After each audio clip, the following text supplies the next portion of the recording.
rigen para todos. Quiero recordar que es el artículo 18, Jesús. Las prohibiciones rigen para todos. O sea, la comunicación comercial en radio tiene que atenerse sobre todo a un régimen de prohibiciones de contenidos importante. El audio en lo comercial da lo que da una inserción de un corte publicitario.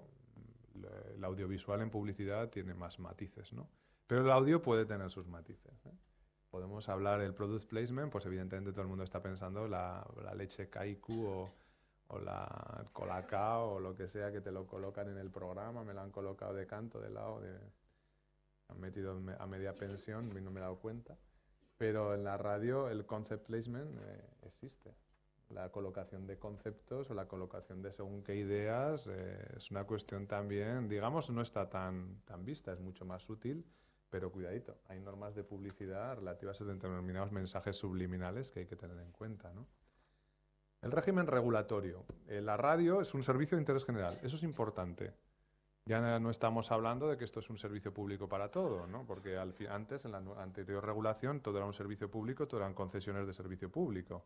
O sea, la radio es un servicio público, yo lo concedo un servicio público, todo el mundo es prestador de un servicio público, la televisión igual, y entonces había radios que no privadas que dan música y es un servicio público. No tenía ningún sentido el hecho de dar música a un servicio público. En fin, o damos deportes, bueno, el deporte y el servicio público podemos discutir. Porque tal y como es este país, el deporte parece que es el único servicio público que hay. Pero vamos, la radio es un servicio de interés general. Es decir, ¿esto qué quiere decir? Que la radio tiene que llegar al último rincón. Ahora, cuando llega al último rincón, que llegue la radio en general. Pero los prestadores prestan un servicio de interés general, no prestan un servicio público. Con lo cual es una prestación económica que hace una persona a su riesgo y ventura y que no se tiene por qué sujetar a normas de servicio público, a determinar que eso es lo que afecta en mayor medida una serie de obligaciones de servicios, de contenidos, de información, afecta en gran medida, en toda la medida, a las radios públicas. El resto de radios llegarán donde puedan llegar según su interés económico, pero el hecho de que sea un servicio de interés general lleva a que los operadores y las comunidades autónomas y el Estado tengan, en cierto modo, la obligación de facilitar las redes de transporte de la señal para que lleguen al último rincón. Eso es especialmente, en nuestra comunidad autónoma, es especialmente complicado. Especialmente complicado porque sabemos nuestra orografía es especialmente complicada. Pero claro, es inconcebible que en determinados municipios de la comunidad autónoma de Aragón no llegue la radio. Eso sería absolutamente inconcebible. Por eso la radio es un servicio de interés general. Tiene que llegar a todos porque a todo el mundo interesa oír y acceder a la radio. Su ejercicio que requiere básicamente comunicación previa. Salvo la radio que se presta mediante ondas hercianas terrestres, que hoy en día es la más general, evidentemente. Hay una serie de requisitos y de limitaciones. Estamos hablando de que el titular de la licencia tiene que ser español o tiene que ser del Espacio Económico Europeo. Si se permite que haya prestadores fuera del Espacio Económico Europeo, siempre y cuando haya reciprocidad con ese país, su porcentaje no supera el 25%, o si son varios, no supere el 50% de la empresa, ¿no?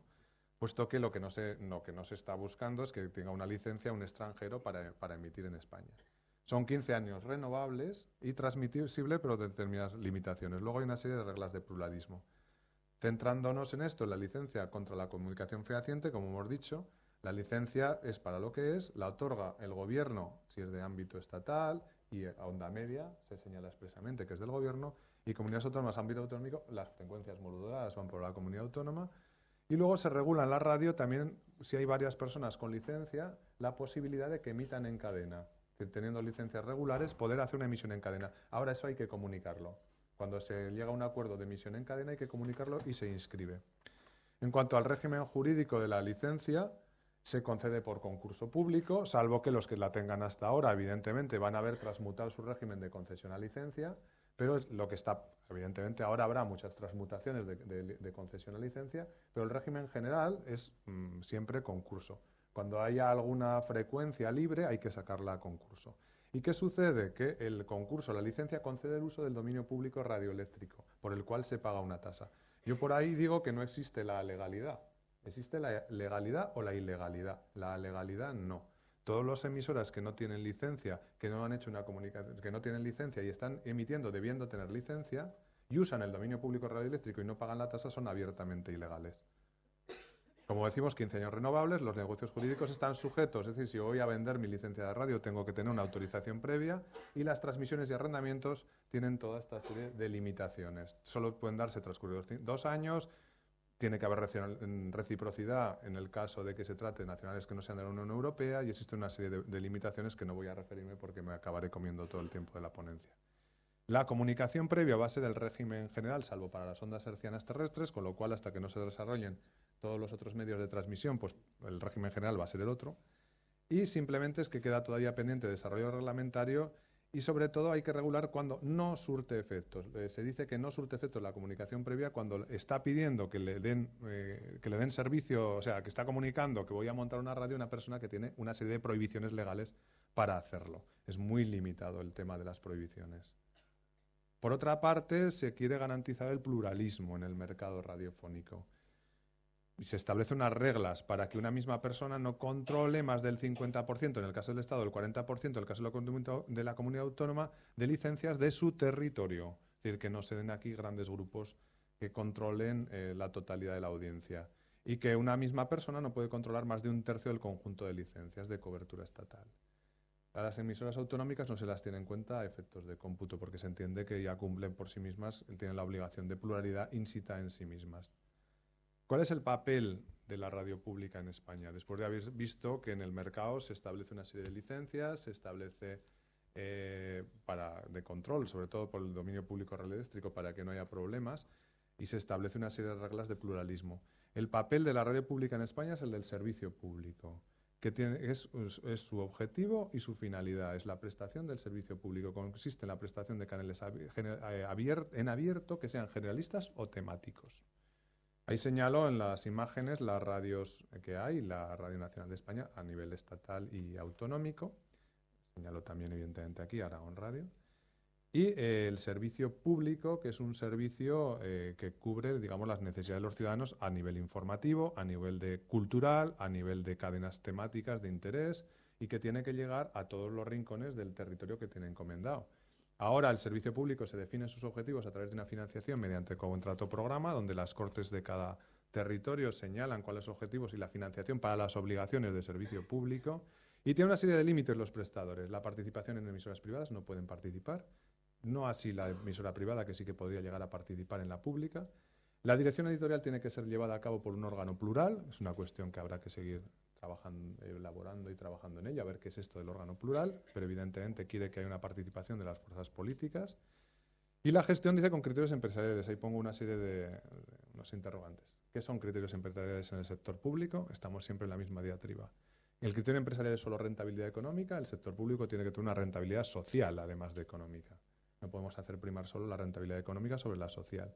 Y los límites en el espacio radioeléctrico, es decir, tiene una serie de porcentajes para que las emisoras públicas no copen todo el espacio público, todo el espacio radioeléctrico, puesto que hay colisiones con la actual tecnología. Finalmente, vamos a señalar un poquito cuál es el papel de la radio más visualmente. Canales generalistas dirigidos, por ejemplo, a información deportiva, una información plural, dando voz a todos los sectores políticos, como pongo en este caso, podrían ser también sectores sociales, el fomento de la cultura y la atención a la diversidad. Estos puntos pueden ser cubiertos por las emisoras privadas, pero evidentemente la emisora privada responde a una necesidad de ganar dinero. Obviamente nadie monta una empresa para perder dinero. Entonces, las emisoras privadas explotarán aquello que sea rentable. La radio pública no. La radio pública explotará aquello que sea de necesidad pública. Y por tanto, si es rentable, pues mejor, y si no es rentable, pues ¿qué le vamos a hacer? Hay que hacerlo igual.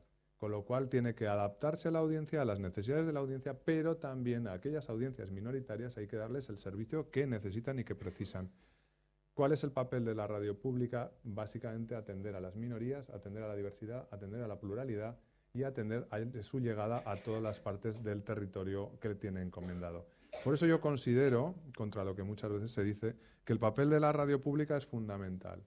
Y es fundamental en todo el Estado, pero es muy importante en comunidades autónomas como la nuestra, donde existe, pues, en muchas zonas un déficit de atención de medios informativos, de llegada de medios informativos. Y por eso también es muy importante que sea muy neutra, muy plural y muy abierta, puesto que si solo vamos a llegar la radio pública a un determinado rincón, pues hombre, evidentemente hay que llegar con neutralidad. Y evidentemente de ahí viene toda la normativa estatal sobre la dirección editorial que sea controlada y gestionada por un órgano plural. Bien, la ley de comunicación audiovisual es una ley nueva, hay que seguir desarrollándola y las comunidades autónomas tienen que empezar a dar respuesta a aquellos requerimientos que son normativa básica y que tenemos que seguir desarrollando. Bueno, mi ponencia, sin perjuicio de las preguntas que pudieran hacer, concluye aquí y bueno, lo dejaremos abierto después de la ponencia de Carmen a las preguntas que pudiera haber. Muchas gracias. Gracias, Luis. Bueno, que cambia el ordenador. Que cambia el ordenador de sitio, ¿no? No, me cambio de presentación. Bueno, mientras se cambian de sitio, con cartel incorporado, doy paso a Carmen. Carmen Marín es responsable de asesoría jurídica de la Federación de Organismos de Radiodifusión Autonómicos, ¿no? Carmen tiene, junto con un bagaje teórico importante, tiene sobre todo el conocimiento práctico, digamos, de ser la primera línea frente en lo que es la negociación de los derechos de autor, ¿no?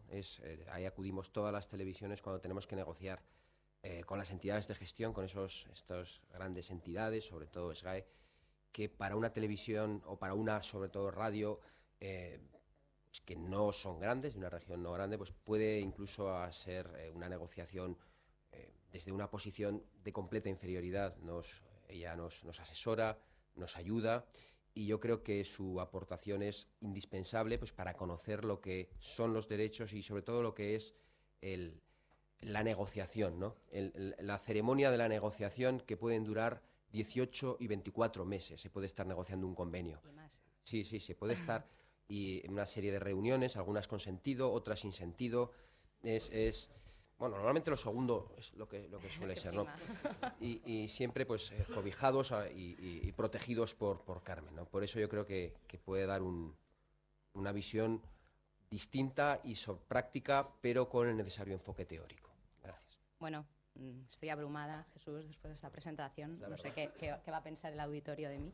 Pero bueno, agradezco en primer lugar tanto a Jesús como a los organizadores de estas jornadas, Aragón Radio y la Universidad Internacional Méndez Pelayo, pues el haberme invitado para comparecer aquí e intentar que mi ponencia, si bien farragosa en el tema, pues les sea de interés. Suelo hacer ponencias bastante, digamos, con bastante literatura, porque considero que las ideas quedan, pero la letra se refleja mucho más a la hora de hacer memoria, ¿no?, de la ponencia. El título de la misma, como veis, es la aproximación a los derechos de propiedad intelectual en la radio, las entidades de gestión de derechos de propiedad intelectual. Pero creo que, bueno, si bien no sé si todos conocéis, permitidme el tuteo, ¿qué es la FORTA? No se suele conocer por el tema del fútbol, el tema de la compra de derechos. Os comento, la FORTA es la Federación de Organismos y Radio de Televisión Autonómicos, y surge en abril, ya algunos no habréis nacido, del 89, ante un entorno que estaba sufriendo una gran transformación en ese momento, ante la aparición de las televisiones privadas, cambios tecnológicos que iban a generar nuevas formas de televisión, como el satélite y el cable. Las seis entidades de radio y televisión autonómicos deciden una estrategia común, pues para no perder, digamos, la eficiencia dentro del sector. Deciden crear una asociación sin ánimo de lucro porque entienden que es la forma jurídica que mejor cabida va a dar a sus intereses, porque la FORTA es un vehículo de soporte y colaboración entre los entes, siempre conservando estos, como indico en la ponencia, su propia independencia. Está claro que somos un Estado de autonomías donde cada una tiene unos intereses, pero sí que todos vamos hacia el mismo camino, ¿no?, que es la mejor gestión de cada uno de los servicios de radiodifusión autonómicos. Para esto está FORTA, que presta servicio, digamos, a todos los entes asociados, que en la actualidad son los siguientes. Los 6 primeros que se indican son los entes fundadores, que el 5 de abril de 1989 suscribieron acta fundacional de FORTA. Posteriormente se fueron incorporando sucesivos entes. En el 2001 se incorporó el Canario y Castilla-La Mancha. Posteriormente el ente público de las Islas Baleares en el 2005. Y los 4 últimos, entre el que está la Corporación Aragonesa de Radio y Televisión, se incorporaron en enero del 2006. A lo cual, si bien siempre suelen ser llamados los nuevos socios, de nuevos ya tienen poco, como podéis observar. Dicho esto, y simplemente como mera aproximación, quiero señalar cuáles son las radios autonómicas asociadas en Forta.